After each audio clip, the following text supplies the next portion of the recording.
சமீபத்தில் நடந்த ஒரு சம்பவம். ஒரு மனிதர் வஃபாத் ஆகிறார். வஃபாத் ஆனதற்கு பிறகு அவருடைய ஜனாசாவை குளிப்பாட்டி விட்டு அவருடைய ஜனாசாவை அடக்கம் செய்வதற்காக வேண்டி மக்கள் எல்லாம் சேர்ந்து அவருடைய ஜனாசாவை தூக்கிட்டு கபிரிஸ்தானுக்கு போறாங்க. கபிரிஸ்தானுக்கு போகும் பொழுது அந்த மையத்தினுடைய தங்கை அந்த கபிரிஸ்தானுக்கு வராங்க. வந்ததற்கு பிறகு நானும் உள்ளே வருகிறேன் என்பதாக அனுமதி கேட்கிறாங்க. அப்ப மக்கள் எல்லாம் சொல்லுகிறார்கள், இல்ல பெண்கள் கபிரிஸ்தானுக்கு வரக்கூடாது என்ற விஷயத்தை சொல்றாங்க. அந்த பெண் அடம் பிடிக்கிறாங்க, இல்ல என்னுடைய அண்ணாருடைய ஜனாசா தானே, நானும் கபிரிஸ்தானுக்குள்ள வரேன், இறுதியாக கொஞ்சம் இருந்துட்டு போயிடுறேன் என்பதாக சொல்றாங்க. அந்த பெண்மணிக்கு அந்த மக்கள் எல்லாம் அனுமதிக்கிறார்கள். அந்த பெண்மணி கபிரிஸ்தான் ஒரு ஓரமாக வந்து நிற்கிறாங்க. இந்த மக்களும் அந்த ஜனாசாவை அடக்கம் செய்கிறார்கள். அடக்கம் செய்ததற்கு பிறகு துவா செய்கிறாங்க. துவா செஞ்சுட்டு வெளியே வர்றாங்க. மக்கள் வெளியே வரக்கூடிய நேரத்தில் அந்த தங்கை, அதாவது அந்த ஜனாசாவுடைய தங்கை, அந்த மையத்துடைய தங்கை சத்தம் போட்டு ஒரு சத்தம் கொடுக்குறாங்க, ஒரு கத்துறாங்க. கத்தியதற்கு பிறகு மக்கள் எல்லாம் திரும்பி பார்க்கிறார்கள், என்னடா இந்த பெண்மணி கத்துறாங்க என்பதா திரும்பி பார்க்கும் பொழுது அந்த பெண்மணி தன்னுடைய 2 கரங்களையும் வானத்தின் பால் தூக்கி அல்லாஹ்விடத்தில் பத்வா செய்யறாங்க. என்ன பத்வா செய்யறாங்க? யா அல்லாஹ், இவன் வஃபாத்தாக கூடிய நபர் என்னுடைய அன்னாராக இருக்கிறார். யா அல்லாஹ், இவன் மீது துளி அளவு கூட ரஹ்மத்தை காட்டி விடாதே, சிறிது அளவு கூட உன்னுடைய கருணையையும் கிருபையும் இவர் மீது காட்டவே காட்டாது. யா அல்லாஹ், கடந்த 30 ஆண்டுகளாக என்னுடைய தந்தையினுடைய சொத்து எனக்கு வர வேண்டியதாக இருந்தது.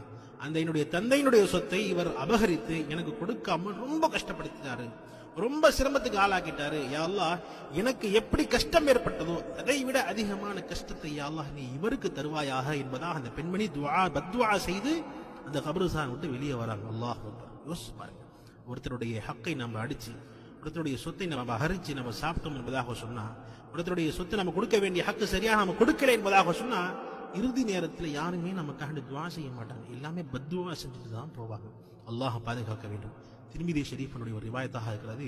கண்மணி நாயகம் ஸல்லல்லாஹு அலைஹி வஸல்லம் கூறுகிறார்கள், ஒரு மனிதனுக்கு 2 பெண் குழந்தைகள் அல்லது 2 தங்கைகள் இருக்கிறார்கள், அல்லது ஒரு மனிதருக்கு 3 பெண் குழந்தைகள் அல்லது ஒரு 3 தங்கைகள் இருக்கிறார்கள் என்பதாக சொன்னா, அவர்களுக்கு நல்ல முறையில் கல்வி கொடுத்து நல்ல வாழ்க்கை கொடுத்து அவர்களுக்கு திருமணம் செய்து வைக்கிறார்கள் என்பதாக சொன்னா, அதே போன்று அந்த தங்கைகளுடைய சொத்திலேயோ அந்த தங்கைகளுடைய அந்த பொருளாதாரத்திலேயோ அவர்கள் கை வைக்காம, அவருடைய ஹக்கு அடிக்காம, அவருக்கு போய் சேர வேண்டிய ஹக்குகள் எதுவுமே அபகரிக்காம நாம இருந்தோம் என்பதாக சொன்னா, அந்த மனிதருக்கு நிச்சயமாக அல்லாஹ் ஜல்ல ஷானஹு வ தஆலா சொர்க்கத்தை கொடுப்பான் என்று கண்மணி நாயகம் ஸல்லல்லாஹு அலைஹி வஸல்லம் அவர்கள் சொன்னார்கள். அப்ப ஒரு மனிதர் தன்னுடைய தங்கையினுடைய சொத்து அடிக்கிறாரு, அபகரித்து சாப்பிடுறாரு என்பதாக சொன்னா, அல்லாஹ் ஜல்ல ஷானஹு வ தஆலா நிச்சயமாக நரகத்தில் போடுவான் என்பதிலே எந்தவித சந்தேகமும் இல்லை.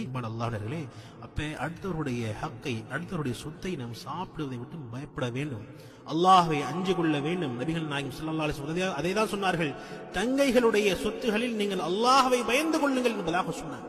இப்படி பயப்படல, நாம தாராளமா அடிச்சு சாப்பிட்டோம், அவளுக்கு கொடுக்கல என்பதாக சொன்ன, அனிதம் செஞ்சிட்டோம் என்பதாக சொன்னா, நிச்சயமாக அல்லாஹ் ஜல்ல ஷானஹு வ தஆலா நமக்கு நரகத்தில் தான் ஒரு இடத்தை வைத்திருக்கிறார் என்பதாக நாம் புரிந்து கொள்ள வேண்டும். அன்பான அல்லாஹ்வர்களே, அப்ப நாம் இதுவரை நாம் ஏதாவது தவறுகள் செய்திருந்தோம் என்பதாக சொன்னா, அதாவது தங்கைகளுடைய அக்காக்களுடைய சொத்துகளில் ஏதாவது நம்ம பிரச்சனை செய்திருந்தோம் என்பதாக சொன்னா, உடனடியாக நம்முடைய மௌத் வருவதற்கு முன்பதாகவே இதை சரி செய்து கொள்ள வேண்டும். இல்லை என்று சொன்னா நமக்காக வேண்டி அவர்கள் பின்னாடி துவா செய்ய மாட்டாங்க, பத்துவா தான் செய்வார்கள். அந்த பெண்மணி சொல்கிறார்கள், யா அல்லாஹ், 30 ஆண்டுகளாக என்னுடைய சகோதரன் எப்படி என்னை கஷ்டப்படுத்தினானோ அதை விட அதிகமாக கஷ்டப்படுத்தி என்பதாக அந்த பெண்மணி சொல்லிட்டு போறாங்க என்பதாக சொன்னா, இது எல்லாம் நம்முடைய வாழ்க்கையில் ஒரு பாடமாக எடுத்துக்கொள்ள வேண்டும். ஒரு நாள் அல்லாஹ்க்கு முன்னாடி போய் நின்றே ஆகணும்.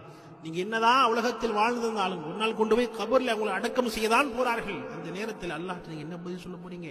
உங்களுடைய குடும்பத்தாருடைய துஆக்கள் நீங்க எப்படி பெற போறீங்க? அன்பான அல்லாஹ்வர்களே, நிச்சயமாக நாம நம்முடைய வாழ்க்கையில ஏதாவது தவறுகள் செய்திருந்தோம் என்பதாக சொன்னா, யாருடையாவது நம்ம பொருட்களை நாம் அடித்திருந்தோம் என்பதாக சொன்னா, அவருடைய ஹக்கை நம்ம அபகரித்து இருந்தோம் என்பதாக சொன்னா, நிச்சயமாக அதை திருப்பி கொடுக்கக்கூடிய முழுமையான முயற்சிகளில் நாம் ஈடுபட வேண்டும்.